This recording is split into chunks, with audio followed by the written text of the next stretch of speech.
Welcome to the DIY Maker Workshop. Today we're going to make something really fun. We're going to make up a batch of what I think is the best fire starter gel that you can make. It is a gelled alcohol. It's really simple to make, but there are some things that you can do. There's some other folks on YouTube that have shown a way to make this that doesn't really adhere to what we learned in our high school chemistry class that I think can make this process much better and yield a higher grade product. I got to say, this stuff is really nice. It works super, super well. If you want to make a fire really quick, I mean, this stuff is ridiculously good at it.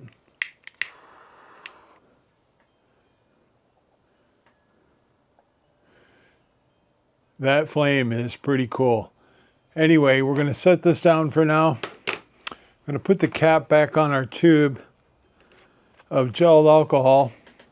And we're going to go over what's involved with making this. Now, I'm using denatured alcohol in mine. You can use denatured alcohol. You can use anything that is like really high purity, like 200 proof, right around that range. You want at least 99% alcohol to work the best. You can get by with less, but 200 proof is the way to go. I've got 300 milliliters of denatured alcohol in this beaker. I've got 100 milliliters of distilled water in this one. And the reason you want distilled water, you don't want any minerals in your water to get in the way of this process. I can't really identify whether tap water is better or worse. I know that distilled water is going to have less other things in it to interact with what you're trying to make. And everything I can find on making this stuff, the quality of the ingredients matter. And that brings me to the calcium acetate. I got this really cheap on Amazon. I'll put the link in the description and the pinned comment. This is a huge boatload of calcium acetate. You can make your own. All you need is some eggshells and some vinegar and some thyme, and you can create your own. But your purity and the ratios involved are not going to be as accurate as getting lab quality calcium acetate. And I'm telling you, this stuff is cheap. This one container will probably make me more of this stuff that I could use in a lifetime. I already have some measured out in I have 30 grams measured here, and those ratios: 300 milliliters of alcohol, 100 milliliters of distilled water, and 25 grams of calcium acetate. Those are the ratios you want. And when we're done, I'm going to stick it in this Kogan's squeeze tube. There are other vessels you can use. You can use Tupperware. You can use a Ziploc bag. But this is a really rugged container. The walls are pretty thick. And once you get it in there, it seals up pretty tight. And really all you want to prevent is evaporation with this. There's nothing really dangerous about this stuff other than the fact that denatured alcohol is not really great for your skin. And also, don't even think about consuming it because that's going to be a bad day. Really, really high toxicity there. So make sure you keep this away from kids and clearly label your product when you're done. But, all this time I've been yakking, our sample's still been burning here. And the flame doesn't show up great, but I'll get some night shots of this flame so you can see it. But it is a great way to get a fire going. So let's get started. I'm going to move the camera, get an overhead view of what we're doing, and you'll see the apparatus I use for creating the first step, which is a supersaturated solution. Now, supersaturated solution, really simply said, just means we're going to elevate the temperature of that 100 milliliters of water before we dissolve the calcium acetate into it, so that when that temperature comes down, it actually has more material dissolved in it than it would normally be able to attain at room temperature. Not big temperatures here. We're going to 175 degrees. We're just elevating it a little bit to get a supersaturated solution.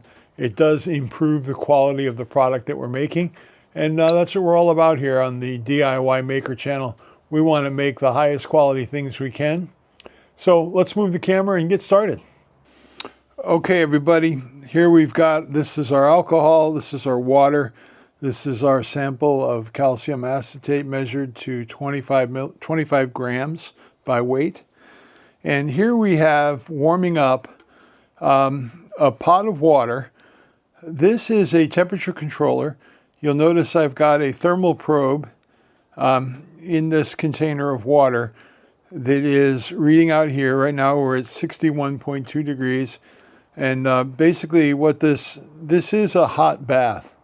So the way I designed this, let's move it into the center here a little bit. The way I designed this really simply, and I'll put the links to all of these items so that you can make your own. I will warn you though, don't turn your back on this, because there's a lot of safety systems that aren't here, that this requires continuous supervision. You can't turn this on and walk away, because if this thermal probe comes out of the water, then it loses its feedback and it's trying to get to a temperature, and maybe that temperature happens when your shop burns down. But anyway, if you make any of this stuff on this channel, make sure you do it with the intent of monitoring it and keeping an eye on it and not leaving it unattended. Anyway, this is a temperature sensor that controls a relay for heating this hot plate. This is just a regular old hot plate. And what it's going to do, it's going to take this bath temperature up to 175 degrees Fahrenheit. And what we're going to do is we're going to take our water sample and we're going to dunk it right in there. When we reach 175 degrees, we're going to give it about 10 minutes at that temperature in order to make sure that the water inside the beaker is around 175 degrees. We don't need real precision here. What we need is to elevate the water temperature so we can dissolve as much of this into the water as possible. So when this gets up to temperature, we'll take another look. I do recommend, if you're not in a rush, just let the two equalize. It just takes time. But now that we're at temperature, we're going to start dissolving our calcium acetate into the distilled water in the beaker. And we want to stir this on the regular. I've got a glass chemical stirring rod here. You can use stainless steel, it's fine. Just want to add this slowly. Keep stirring it, get everything dissolved nicely. By leaving it in the bath, you've got a much bigger thermal mass in the solution around it, in the water around it, so it should keep it at temperature longer. This stuff is actually kind of fun to make, especially when you get to the reaction part, which is not energetic at all. It's just fun to watch. Want to keep stirring as long as you see particulate in the solution. Want to try and get as much of this dissolved in as you can. Now, it probably won't be able to hold all of the calcium acetate in solution as it comes down in temperature, but that's okay. As long as we're super saturated, we're good to go. You don't have to ensure that you get all of it dissolved. You just want to get as much of it as you can at an elevated temperature.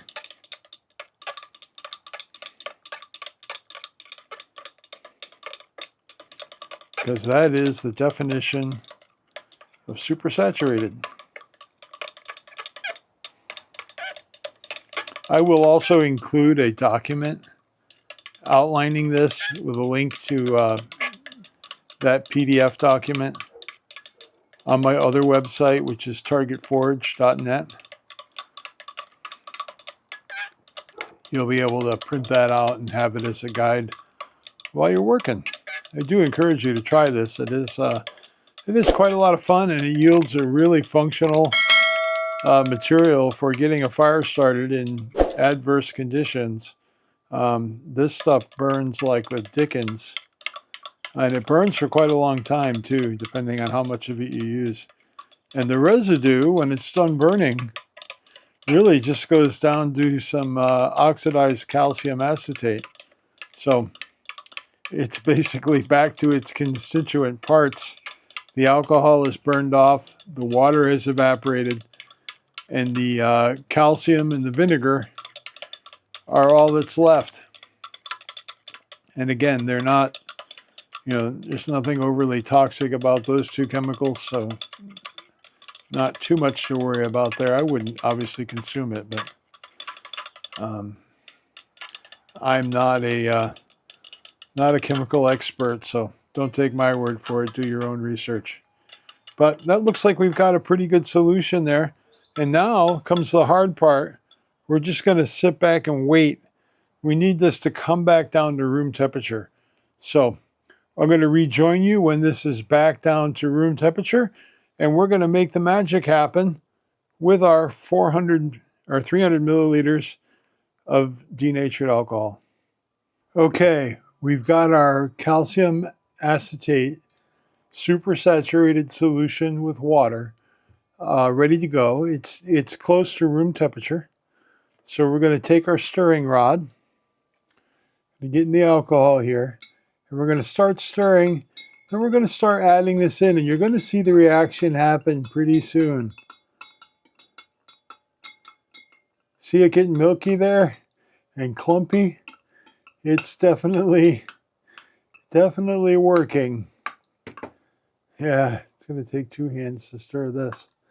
It's getting thick. It's such a fun reaction. Again, nothing exothermic here. It's not doing anything we don't want it to do. I'm going to go ahead and dump the rest of this in there. Now, one thing I noticed, mostly because I had a sample that I made and I left it sit overnight, I think this material, given enough time, will get more homogeneous and less lumpy if you leave it sit. Now, you don't want to leave it sit without a cover on your container, because that is going to lead to the alcohol evaporating off. We don't want to do that because the alcohol is our fuel. So once we get this ready to go, get the rest of it in there. I'm just going to cover this up.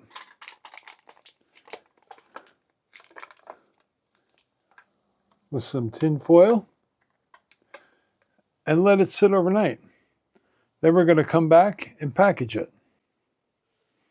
All right, folks, we've let this sit now. We're going to take this cover off. And we're going to start filling this tube up with our gel alcohol. Make sure you have the cap in there before you start feeding this stuff in that bottle, in the tube. I'll usually take and put a little in and then push the air gaps out. Feed a little more in. Once you get about 3/4 of the way, you don't want to fill it any further than that. You want to get that settled down in the bottom of the tube as well as you can. And then comes the fun part, getting the seal on the end of this tube. So we're going to go about 1/2 inch. And then over. This centerpiece goes in the fold.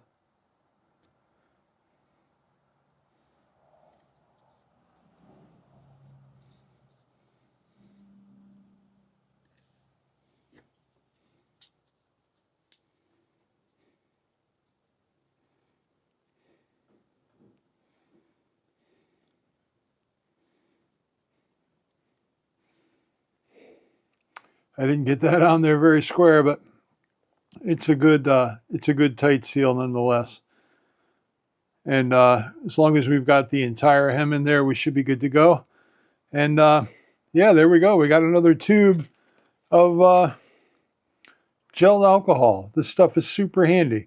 Good luck. Let me know how you make out in the comments below, and let me know if you have any questions. All of the supplies that I used today and the materials I'll list in the description, and they'll also be in the pinned comment that you'll see at the top of the comments list for the video. So remember that these are affiliate links on Amazon, and the channel does profit in a small way from those sales, but they don't cost you, the purchaser, any more money. Amazon pays me to bring this stuff to you. So there you go. I've done my bit for the Commerce Department. Anyway, thanks for watching. Be a light in the darkness, and have a great day.